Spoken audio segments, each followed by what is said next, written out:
आज हमारे साथ शिक्षा जगत में काम करने वाले एक ऐसे शख्स हमारे साथ मौजूद हैं कि वाकई शिक्षा के क्षेत्र में एक बहुत अच्छा काम किया है। उन्होंने 33 नाम से कोचिंग चला के नए लोगों के लिए काफ़ी अवसर उपलब्ध कराए हैं और रायबरेली में जिसकी बहुत ज़्यादा चर्चा भी हो रही है। हम आज जानेंगे कि बच्चों का करियर कैसे बन सकता है और सही दिशा में वो किस तरह से पढ़ाई करें जिससे कि वो आगे भविष्य उनका उज्जवल हो। मैं बात करने के लिए सतीश चौरसिया हैं जो कि एक सरकारी अध्यापक भी हैं और इसके साथ सुपर 33 के नाम से कोचिंग भी चला रहे हैं, जिसका कि रायबरेली में ये माना जाता है कि जो भी प्रतिभावान बच्चे हैं वो अपने करियर को कैसे बनाए जिसमें कि आर्थिक चीजें आड़े ना आए। तो बात करते हैं सतीश चौरसिया से। सर, अपना परिचय दें। नमस्कार धैर्य जी। नमस्कार दोस्तों, प्यारे बच्चों। मैं सतीश चौरसिया रैवली जनपद का निवासी हूँ। यहीं आपके पड़ोस में मुंशीगंज में मेरा जन्म क्षेत्र है। जैसा कि मेरा जो बचपन बीता है कहीं ना कहीं काफ़ी गरीबी में बीता है, तो पढ़ाई में कितनी मजबूरी आती मैं अच्छे से समझता हूँ। इसीलिए जैसे ही मैंने अपनी शिक्षा पूरी की तो एक मन में शुरू से विचार था कि ऐसे बच्चों के लिए मुझे कुछ काम करना है जो थोड़ा लीक से हटके हो। रैवली में 2009 में जब मैं आया अपनी शिक्षा पूरी करने के बाद, तो मैंने सुपर 33 के नाम से एक कोचिंग का संचालन शुरू किया। और इसका कहीं ना कहीं जो एक मेरे मन में ख्याल आया, सुपर 33 ही क्यों, क्योंकि इसके पहले मैंने आनंद सर जो कि बिहार सुपर 30 के नाम से जाने जाते हैं, उनकी स्टोरी मैंने कहीं सुनी थी कि वो ऐसे बच्चों को प्रमोट करते हैं जो फाइनेंशियली बहुत कमजोर होते हैं और आईआईटी में उनके काफी बच्चे टॉपर होते हैं। तो उन्हीं से इंस्पायर होकर मैंने सोचा क्यों ना ऐसा काम हम रैवली में करें। वो अगर बीटेक के बच्चे दे सकते हैं, आईआईटी के बच्चे दे सकते हैं, तो हम अपने रैवली से ज्यादा गवर्नमेंट एम्प्लॉय क्यों नहीं दे सकते हैं। और इसमें काम करने के लिए मैंने कुछ नहीं, पहले 11 बच्चों से एक छोटा सा बैच स्टार्ट किया और वो 11 के 11 बच्चों को मैंने खुद लगभग 3-4 सब्जेक्ट पढ़ाए और मेरे कुछ और मित्रों ने पढ़ाया और 11 के 11 बच्चे बैंक हमारे सेलेक्ट हुए। 11 के बाद हमने, क्योंकि 11 हमारे यहाँ शुभ होता है धैर्य जी, तो हमने एक स्टार्टिंग 11 से की थी। अच्छा सतीश जी, जैसा कि ये जानकारी में आया है कि आपका बेटा, आप एक प्राइमरी के टीचर हैं और अपने बेटे को प्राइमरी में ही शिक्षा दे रहे हैं, जबकि देखा गया है कि वो कॉन्वेंट की ओर लोग भगते हैं। कई बार सोशल मीडिया पे भी ये लोग कहते हुए देखे जाते हैं कि प्राइमरी की शिक्षा तभी बदल सकती है जबकि वो टीचर अपने बच्चों को खुद पढ़ाएं, यानी कि शिक्षा अच्छी होगी। लेकिन आप अपने बच्चे को अपने स्कूल में पढ़ाते हैं तो इसका मतलब है कि शिक्षा का स्तर काफी अच्छा है। तो इस बारे में क्या कहेंगे कि प्राइमरी की शिक्षा को बढ़ाने के लिए कैसे काम किया जाए जिससे लोगों का भरोसा बने और विश्वास बने। धैर्य जी, बहुत अच्छा क्वेश्चन है। प्ले ग्रुप तक मेरा बच्चा निसंदेह रैवली के तक्षशिला पब्लिक स्कूल में पढ़ा है। उसके बाद प्ले ग्रुप के बाद सीधे मैंने उसको अपने विद्यालय में 2nd क्लास 3rd क्लास बच्चे को पढ़ाया है। क्योंकि गवर्नमेंट की मंशा है कि जितने भी गवर्नमेंट एम्प्लॉई हो, अधिकारी अपने बच्चों को सरकारी स्कूल में पढ़ाएं। और मेरा मानना है स्कूल चाहे सरकारी हो चाहे प्राइवेट हो। मेरी बात को ध्यान करिएगा, बहुत अच्छा प्रश्न आपसे मैं पूछने वाला हूं जो लोग मुझे सुन रहे हैं। स्कूल चाहे प्राइवेट हो चाहे सरकारी हो, पढ़ाई हर जगह अच्छी होती है, बशर्ते वहां का जो अभिभावक हो, गार्जियन हो, उसको अपने बच्चे को ध्यान देना पड़ता है। अगर गार्जियन ध्यान दे रहा है तो हमारे सरकारी स्कूल में जो बच्चे पढ़ रहे हैं उनकी परफॉर्मेंस बहुत अच्छी है। मैं ये छोटा सा क्वेश्चन आपसे भी हम धैर्य जी में जानना चाहता हूं कि जितने भी प्राइवेट स्कूल में बच्चे पढ़ रहे हैं उनके गार्जियन के 90% बच्चों के ट्यूशन क्यों लगे हैं। मैं इतना जानना चाहता हूं कि वहां के, मैं चैलेंज, आप सर्वे कर लीजिए धैर्य जी, कोई भी गार्जियन मेरी आवाज सुन रहा होगा, 100% आप में से 90% बच्चों के ट्यूटर घर पे लगे हैं। वो रैवली के किसी चाहे प्रतिष्ठित स्कूल में क्यों ना ही पढ़वा रहा हो, लेकिन वहीं पर हमारे जो प्राइमरी स्कूल के बच्चे पढ़ रहे हैं वो, उनके घर में कोई ट्यूटर नहीं है, उनके गार्जियन अनपढ़ हैं, उनके गार्जियन को ये नहीं पता है कि उनका बच्चा पढ़ता किस क्लास में है, उनके गार्जियन को ये नहीं पता है कि बच्चा आज चप्पल पहन के गया है कि नहीं गया है, टिफिन गया है कि नहीं गया है। तो एक कह लो कि प्रैक्टिकल करने के लिए कि क्या हो सकता है, आखिर अगर बच्चे को पढ़ाता हूं तो मैं क्या दिक्कतें आएंगी, इसको फील करने की मैंने अपने बच्चे को अपने स्कूल में प्रवेश दिया। मेरी बिटिया भी आंगनबाड़ी पढ़ रही है और मैं अपने बच्चे की परफॉर्मेंस देख रहा हूं, साथ में 3-4 और अच्छे टॉपर बच्चे जिनकी परफॉर्मेंस रैवली के प्राइवेट स्कूलों से कहीं कम नहीं है। इसके लिए मैं खुला चैलेंज करता हूं आपके चैनल पे, किसी भी स्कूल का 3rd 4th क्लास का बच्चा हमारे प्राइमरी स्कूल के हिंदी मीडियम बच्चों से जब चाहे तब कंपटीशन कर कर सकता है, बराबर टक्कर हमारे बच्चे देंगे। धैर्य जी। बहुत ही अच्छी बात है कि सतीश जी ने बताया कि ये कॉन्फिडेंस होता है, सरकार ने इतनी सुविधाएं दे रखी हैं तो उसका लाभ होना चाहिए, क्योंकि सरकार चाहती है कि नीचे स्तर के गरीब घरों के बच्चों को भी अच्छी शिक्षा मिले। इसके लिए बहुत ही सुविधाएं दे रही है सरकार, और उसको चरितार्थ सतीश जी जैसे टीचर ही कर रहे हैं। और निश्चित तौर से सतीश जी जैसे टीचरों से मुझे लगता है कि और भी लोग प्रभावित होंगे और इनसे प्रेरणा लेंगे। चलिए बात करते हैं 33 की। सतीश जी एक चीज बताएं कि सुपर 33 जी, सुपर 33 का जो नाम काफी नाम हो गया है जी, रायबरेली में, जी। तो अभी तक लगभग कितने सालों से सुपर 33 ये काम कर रहा है? धैर्य जी, ये हमारा संस्थान पिछले 12 वर्ष से रायबरेली में चल रहा है, जिसमें प्रवेश परीक्षा के माध्यम से बच्चों को हम लेते हैं। प्रवेश परीक्षा के लिए हमें रायबरेली के शर्मा जी ने अपना स्कूल जो बालिका विद्या मंदिर है वो प्रोवाइड करा देते हैं, वहां मैं प्रवेश परीक्षा कराता हूं। रायबरेली में किसी न किसी हमारे चीफ गेस्ट होते हैं, जैसे रायबरेली के तत्कालीन जो भी डीएम साहब होते हैं उनको मैं बुलाता हूं, उनकी देखरेख में हमारी परीक्षा कंडक्ट होती है।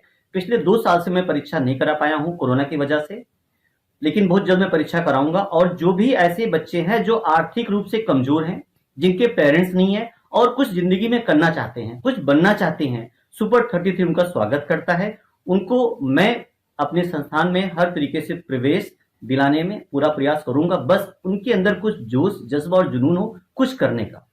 अच्छा, इन 10 सालों में अगर देखा जाए तो आपने इतने बच्चों को पढ़ाया होगा, वो बच्चे आगे भी गए होंगे, तो क्या लगता है कि कितने बच्चों का सिलेक्शन सरकारी जॉब में, नौकरियों में हुआ होगा? धैर्य जी, इसमें सबसे ज्यादा जो मैंने सिलेक्शन इस वर्तमान में दिए हैं रेलवे डिपार्टमेंट। शायद ही इंडिया का कोई ऐसा राज्य हो जहां हमारा बच्चा गवर्नमेंट एम्प्लॉय के रूप में कार्य न कर रहा हो। चाहे वो महाराष्ट्र का मुंबई शहर हो, वहां भी हमारे रेलवे में 2-2 बच्चे हैं, चाहे वो गोवा हो, वहां भी हमारे बच्चे हैं, बैंक में है। और रायबरेली में सबसे ज्यादा अध्यापक है। रायबरेली के लगभग हर जिले में, चाहे बलरामपुर है, चाहे बांदा हो, चाहे फतेहपुर, हर जगह हमारे यहाँ से कई बच्चे एज ए सहायक अध्यापक के कार्य कर रहे हैं। इवन मैं चैलेंज के साथ कहता हूँ, रायबरेली में सबसे ज्यादा ग्राम विकास अधिकारी सुपर 33 ने दिए। और एक ताजा उदाहरण मैं देना चाहता हूं, अभी रिसेंटली एक रिजल्ट आया है मंडी परिषद का। अभी मैं उस बच्चा अब हमारे साथ में परिचय में कराता हूं कि रायबरेली में सोचने वाली बात है कि 10,000 बच्चा तैयारी करता है और रायबरेली में रिजल्ट के नाम पे एक सिंगल रिजल्ट आता है मंडी पर्यवेक्षक का। रायबरेली जिले में 10,000 बच्चा तैयारी कर रहा है, रिजल्ट कितना है रायबरेली जिले का? 1। इसी तरह एक रिजल्ट अभी आया था युवा कल्याण अधिकारी का, उसमें भी जिले से मात्र 2 सिलेक्शन है। तो हमारी रायबरेली की शिक्षा व्यवस्था कहां जा रही है, ये बहुत ही चिंतनीय है। इस पे सबको ध्यान देना चाहिए। क्यों? अब बच्चा कहीं ना कहीं से यहां से मोह भंग हो रहा है और वो इलाहाबाद, कानपुर को पलायन कर रहा है। इसके पीछे क्या रीजन है? क्या बच्चे को हम वो मैटर नहीं दे पा रहे हैं जो परीक्षा में आ रहा है? इस पे चिंतन करने की बहुत अच्छी। एक तो आपको बधाई कि आप इतनी मेहनत से बच्चों को पढ़ा रहे हैं और वो बच्चे सफल भी हो रहे हैं। लेकिन ये वाकई में बहुत ही चिंतनीय बात है कि यहाँ पे जो ग्राफ गिर रहा है और ये कतई अच्छा नहीं है और लोगों का रुझान भी कम पड़ रहा है। तो इसके लिए क्या जरूरी कदम उठाए जाएं जिससे कि लोगों के अंदर ये रुझान जो कम हो रहा है ये भी ना पनपने पाए और उनका कैरियर भी अच्छे ढंग से आगे बढ़ सके? देखिए, इसके लिए तो मैं ये कहूंगा कि जो हमारे भाई मित्रगण हैं, साथीगण हैं, शिक्षकगण हैं, बच्चों को वो पढ़ाएं जो सिलेबस में है। बच्चों को वो ना पढ़ाएं जो उनको पढ़ने में अच्छा लगता है। उनको तो वही पढ़ने में अच्छा लगेगा 2 + 2 4, a+b का होल स्क्वायर, वो पढ़ने में अच्छा लगेगा। वो एग्जाम में आता ही नहीं है।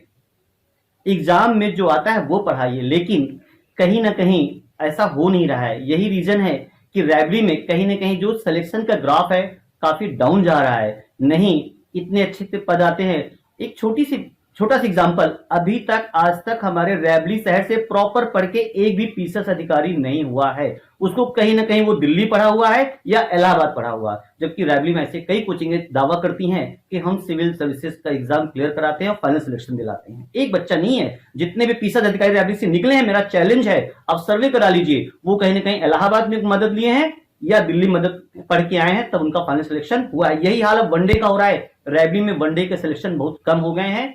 केवल सब वही धर्रे पे पढ़ा रहे हैं जो एग्जाम में आता ही नहीं है। तो सभी लोगों को थोड़ा सा अपने पढ़ाने का लेवल ऊपर करना चाहिए। इससे 2 फायदे हैं। बच्चा अनायास 8-10 साल तक अपनी लाइफ को बर्बाद नहीं करेगा। 1-2 साल में अपने आप को समझ लेगा और ट्रैक से हट जाएगा और भीड़ भी कम होगी। और हमारी सरकार की 50 योजनाएं चल रही हैं, कौशल विकास केंद्र चल रहे हैं, जहां बच्चा अपने अंदर दूसरी क्वालिटी को डेवलप कर लेगा और अपने भविष्य को उज्जवल बना सकता है। वो प्रतियोगिता के ट्रैक से हट जाएगा सर। बहुत अच्छी बात कही आपने। इसमें दो क्वेश्चन मेरे होते हैं। पहला क्वेश्चन ये कि यहाँ तमाम कोचिंगें चल रही हैं, हमने देखा है कि इतनी भीड़ कोचिंगों में आ रही है, इतने बच्चे पहुंच जाते हैं कि सैकड़ों की संख्या में देखा जाता है कि बच्चे रहते हैं। दूसरी चीज, ऐसा क्या किया जाए कि यहाँ जो कोचिंगें चल रही हैं उसके बाद बच्चों को कोटा जाना पड़ रहा है या अन्य जगहों में जाना पड़ रहा है, जो बड़े बड़े हब हैं वहां पे जाना पड़ रहा है, उससे भी बचत हो, क्योंकि गार्जियन इतना एफर्ट भी नहीं कर सकते हैं, क्योंकि छोटा शहर है और छोटे शहर में उनकी इनकम भी कम ही होती है। तो ये दोनों चीजों में कोचिंग जो संस्थान है उनके लिए बेहतरी के लिए क्या संदेश हो सकता है, और वो क्या बच्चों के लिए या उन गार्जियंस के लिए क्या हो सकता है कि जिससे कि उन चीजों से प्रभावित न हो और बचे और सही दिशा में काम करें। सबसे अच्छा तो यही है कि हम अपने जो शिक्षा का स्तर उसको सुधारें, जो बच्चों को दे बढ़िया मैटर दे, बच्चे की लाइफ को स्पॉइल ना करें। आज डे बाय डे अभी इलाहाबाद में घटना हुई थी, एक बच्चे ने सुसाइड कर लिया था, फिर सूचना आती इस बच्चे ने सुसाइड कर लिया। क्यों? बच्चे को अनायास हम अगर गलत चीजें मतलब अच्छी चीजें नहीं पढ़ा रहे हैं जो एग्जाम के लेवल की हैं, तो बच्चा पढ़ते पढ़ते 5-6 साल में फ्रस्ट्रेट हो जाता है और अंततः वो अपनी जिंदगी को खत्म कर लेता है। तो इसका सबसे अच्छा तरीका ये है हम अपनी शिक्षा के स्तर को बढ़ाएं और बच्चे को 1-2 साल में क्लियर कर दें कि बेटा आप कंपटीशन के लिए नहीं बने हैं, जाए दूसरे ट्रैक पे देखें, 50 ट्रैक और बने हैं। आप 8-10 साल तक किसी संस्थान में मत पढ़े रहें, और किसी संस्थान में अगर आप पढ़ने जा रहे हैं तो आप वॉच करें जो टीचर पढ़ा रहे हैं वो कंपटीशन एग्जाम में आ रहा है कि नहीं आ रहा। आपने शिक्षक से पूछिए कि सर अभी युवा कल्याण अधिकारी का रिजल्ट आया है, अपने संस्थान में 1000 बच्चे पढ़ते हैं, सर कितने का सिलेक्शन हुआ है? आप अपने शिक्षक से पूछिए सर मंडी परिषद का रिजल्ट आया है, संस्थान से कितने सिलेक्शन हुए हैं? सर ग्राम विकास अधिकारी का रिजल्ट आया है, आपके संस्थान से कितने सिलेक्शन हुए हैं? उनसे मिलाइए। ठीक है, तो शिक्षक कुछ ना कुछ तो जवाब देगा, और इसमें आप किसी भी शिक्षक की या संस्थान की गुणवत्ता की पहचान कर सकते हैं। इसका सबसे अच्छा तरीका यही है, और इसके सुधरने से कई फायदे हैं। आज रैवली में काफी लोगों के मकान किराए उठे हैं यहाँ आने वाले बच्चों की वजह से। आज 50 दुकानें यहाँ चल रही रैवली की, यहाँ के बच्चों की पॉकेट से चल रही है। क्यों? वो वहां खाते हैं, मतलब एक आर्थिक मदद भी रैवली शहर को मिल रही है। अगर ये इन बच्चों का मोह यहाँ से भंग हो गया तो कहीं ना कहीं रैवली जिले के लिए एक आर्थिक क्षति होगी। तो सभी लोगों को मेरा मैसेज यही है, प्लीज एक अच्छी गुणवत्तापूर्ण शिक्षा दे ताकि बच्चों का भविष्य उज्जवल बने। बहुत अच्छी बात आपने कही कि परखना भी चाहिए और देखना भी चाहिए कि अपने टीचर से भी पूछें, अपने संस्थान के जो भी डायरेक्टर्स हैं उनसे भी बात करें, क्योंकि आप वहां पे फीस देते हैं और आपका अधिकार बनता है कि आप उस चीज को पूछ सकते हैं, बात कर सकते हैं। ये जिम्मेदारी जितनी बच्चे की है उससे डबल जिम्मेदारी उसके गार्जियन की भी है। सतीश जी, सफलता के 3 मंत्र क्या होने चाहिए बच्चों के लिए? प्रतियोगी छात्र के लिए सबसे बड़ी चीज है कि अभी गवर्नमेंट जॉब के लिए तो धैर्य सबसे पहले, और सही दिशा में पढ़ाई करना, और बच्चों को ये जरूर पता हो क्या पढ़ना है क्या छोड़ना है। बच्चा बस लेके पढ़ना जुट जाता है, उसको ये नहीं पता इसका सिलेबस क्या है, और बस सोचता है कि 1-2 साल में हमको सरकारी नौकरी मिल जाए। हमारे जितने भी टॉपर बच्चे हैं, हमारे साथ बैठे भी मुलाकात कराता हूं, उनको सफलता पाने में 3-3, 4-4 साल लगे हैं, लेकिन हाँ आज उनको सफलता ऐसे मिल रही है कि उनके 5 उंगली है तो 5-5 जॉब उनके हाथ में है, वो जिसको चाहे उसको पकड़े। लेकिन हाँ उन्होंने इसको पाने के लिए अथक प्रयास, एक पेशेंस रखा है, तब आज इस काबिल वो बन पाए हैं। तो सबसे अच्छा यही है कि एक आप लगातार प्रयास करते रहे, फ्रस्ट्रेट ना हो, किसी तरीके से फ्रस्ट्रेट ना हो। Government job time taking process है और पेशेंस बना के रखें बस। बहुत बहुत धन्यवाद सतीश जी। इसके साथ सुपर 33 में सफलता मिली है, बहुत लोगों को मिली है। आज हमारे साथ 2 लोग मौजूद भी हैं और उनसे भी बातचीत करेंगे कि इस सफलता पाने के लिए उनको क्या क्या करना पड़ा और किन किन चीजों से गुजरना पड़ा है। अभी उनसे भी बातचीत करेंगे। आज सतीश जी ने बहुत ही अच्छी बात करी है। सतीश जी से आगे भी बात करेंगे, लगातार इनसे बातें चलती रहेंगी, लेकिन अभी हम जो सुपर 33 के 2 लोग और हमारे साथ हैं उनसे हम बातचीत करेंगे और जानेंगे कि सफलता पाने के लिए उनको कितनी मेहनत करनी पड़ी और किन किन चीजों से गुजरना पड़ा है। सुपर 33 के 2 बच्चे आज हमारे साथ मौजूद हैं जिन्होंने की मेहनत करके आज इस सफलता के पायदान को प्राप्त किया है कि आज इनके पास एक नहीं कई कई जॉब हैं और इनके पास ऑप्शन है कि किस जॉब में जाना चाहें। तो मैं सबसे पहले शुभम यादव जी से बात करूंगा कि उनको यहाँ तक पहुँचने के लिए किन किन चीज़ों से गुजरना पड़ा और तब जाके इनको सफलता मिली होगी। परिचय दीजिए अपना। जी धन्यवाद। जी मेरा नाम शुभम यादव है। मैं गृह जनपद रायबरेली का निवासी हूँ। वर्तमान में मैं इस समय सरेनी ब्लॉक में एज ए सहायक अध्यापक के तौर पर तैनात हूँ। इसके अलावा मेरा अभी हाल ही में मंडी परिषद के तहत मंडी पर्यवेक्षक और मंडी इंस्पेक्टर दोनों में चयन हुआ है। इसके अलावा 19 जुलाई को जो ज्वाइनिंग मिली थी युवा कल्याण अधिकारी, उसमें भी मेरा फाइनल सिलेक्शन हुआ था। लेकिन चूंकि मैं खुद एक जॉब में आ चुका था, इसलिए मैंने अन्य को मौका देने के लिए वहां उस चीज को मैंने ज्वाइन नहीं किया था। शुभम, आपने शुरुआत कहाँ से की?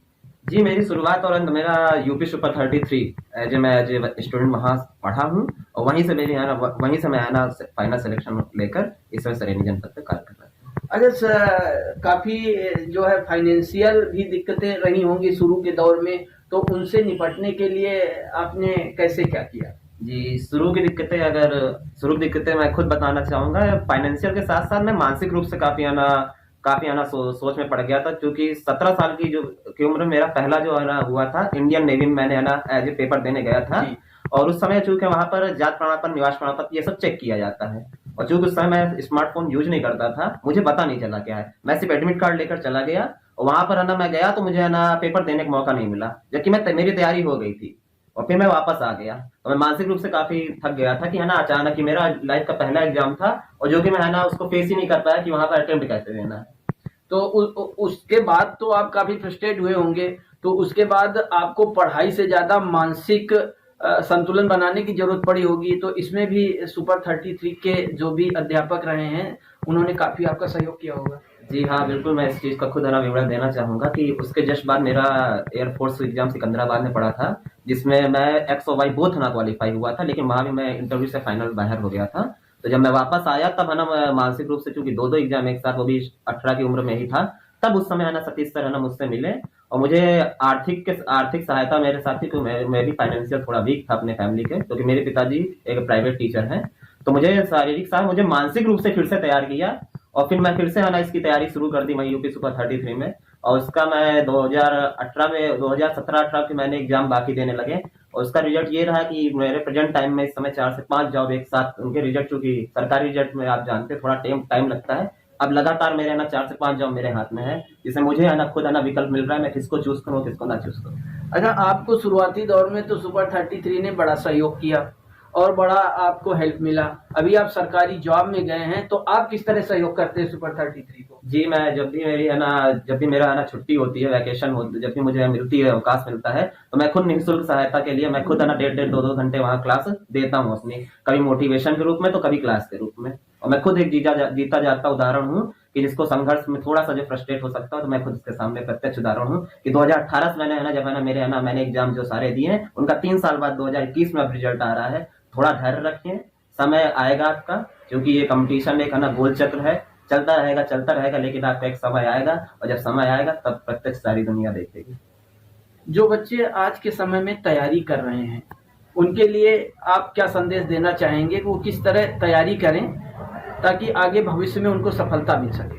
जी जो तैयारी करने वाले बच्चे इस कंपटीशन की तैयारी कर रहे हैं उनसे यही कहना है कि तैयारी करते समय बहुत सारी ऐसी परिस्थितियां भी मिलेंगी, लोग भी मिलेंगे, लेकिन उनको कभी आप अपने अंदाज से जवाब देंगे तो कभी आप उनको नजरअंदाज करके जवाब देंगे, क्योंकि जब आपका रिजल्ट आएगा तब वो खुद ही बोलेंगे, तब आपको कुछ भी कहने की जरूरत नहीं पड़ेगी। चलिए, शुभम जी थे, इनके भविष्य के लिए मेरी ओर से बड़ी ढेर सारी शुभकामनाएं हैं और ऐसे बच्चे वाकई में जो मेहनत करके ऊपर आ रहे हैं और दूसरों के लिए प्रेरणा भी बन रहे हैं, तो इनसे बहुत कुछ सीखने को मिलता है। अब मैं सुपर 33 के एक और कैंडिडेट से बात करूंगा और जानना चाहूंगा कि उन्होंने अपने करियर की शुरुआत कहां से की और यहां तक आने में उनको किन किन चीज़ों का सामना करना पड़ा। पहले मैं अपना परिचय देना चाहूँगी। मेरा नाम निधि श्रीवास्तव है। मैं वर्तमान में क्षेत्रीय युवा कल्याण अधिकारी विकासखंड बहादुरपुर जनपद अमेठी में कार्यरत हूँ। और अगर मैं सुपर 33 के बारे में बोलना चाहूँ तो मैं ये कहूँगी अगर सुपर 33 ना होता तो मैं शायद यहाँ ना होती। फाइनेंशियल से लेकर मतलब पहले एज ए गर्ल्स बहुत प्रॉब्लम होती है लड़कियों को, और पहले से ही लोगों को मतलब उनको वो सिखा दिया जाता है पहले। शिक्षा क्षेत्र में अगर जाना है तो आपको बैंक की लाइन, ये लाइन बस यही पढ़नी होती है। तो मैंने भी शुरुआत सिर्फ बैंक से की थी। पहले मेरा माइंड में होता कि मैं बैंक में ही पढ़ूंगी, फिर और मेरी इंग्लिश थोड़ी बहुत ज़्यादा वीक थी, तो जैसे पढ़ना शुरू किए तो लगातार मतलब कभी बहुत पीक पर जब गया तो 0.25 से रुके, मतलब ऐसा होता है। IBPS देना शुरू किया, फिर बैंक में ही ज़्यादातर रुझान था, तो लगातार शायद हम कई लोग थे साथ में मिलकर, जैसे सुपर 33 था तो कई अच्छे बच्चे थे, तो वो अच्छे बच्चे मिलकर जब करते थे तो जब थोड़ा बहुत कहीं ना कहीं हो जाता, सर मोटिवेट कर देते, बच्चे आपस में ही हम लोग काफ़ी ज़्यादा वो मोटिवेट एक दूसरे को करते थे कि ठीक है इस बार नहीं होगा, ठीक है ऐसे करते थे। फिर सर देवेंद्र सर ऐसे लोग आए, तो जब लेखपाल का फॉर्म आया तो हमसे कहा कि लेखपाल का फॉर्म भरिए, तो मैंने कहा ये देखने सुनने में मतलब कैसे लोग कहेंगे कि ये लेखपाल, लड़कियां लेखपाल हैं ऐसा वगैरह करके। और सर मैंने फॉर्म भरा है, सर मेरा उसमें उसी में सिलेक्शन हुआ। और मतलब कि जैसे एक आदमी को खुशी और जो सब चीज़ें दी जाती हैं वो पहली मेरी नौकरी ने दी। और मतलब सुपर 33 अगर ना होता तो शायद सही पूरी फाइनेंशियल पूरे मतलब हम लोग पूरे उससे पढ़ते थे, एक बार ये नहीं माइंड में ये नहीं चलता था कि मुझे फीस देनी है, मुझे ये करना है। मतलब एक आदमी को फीस ही सबसे ज़्यादा वो होती थी। और फॉर्म का ही अगर हम खाली फॉर्म को ही मिला ले तो बैंक के फॉर्म जब स्टार्ट होते थे एक फॉर्म 800 रुपये का, क्लर्क का आ रहा है तो वो 800 का अलग है, PO कर रहे हैं तो PO का 800 का अलग है। हम लोग जब एक बार में फॉर्म भरते हैं तो कभी कभी होता था कि 2-2 हज़ार के 2,500 के फॉर्म ही भर चले जाते, तो उसके साथ अगर मैं कोचिंग की फीस देनी पड़ जाए तो सोचिए कि आदमी कहाँ जाएगा, उसका लेवल कहाँ जाएगा। नहीं, बहुत अच्छी बात निधि जी ने कही कि इतना अगर फाइनेंशियल आदमी मजबूत नहीं है और या घर से इतना सपोर्ट नहीं है, सपोर्ट तभी होगा जबकि फाइनेंशियली मजबूत होगा, तो वो कैसे उस चीज़ को कर पाएगा।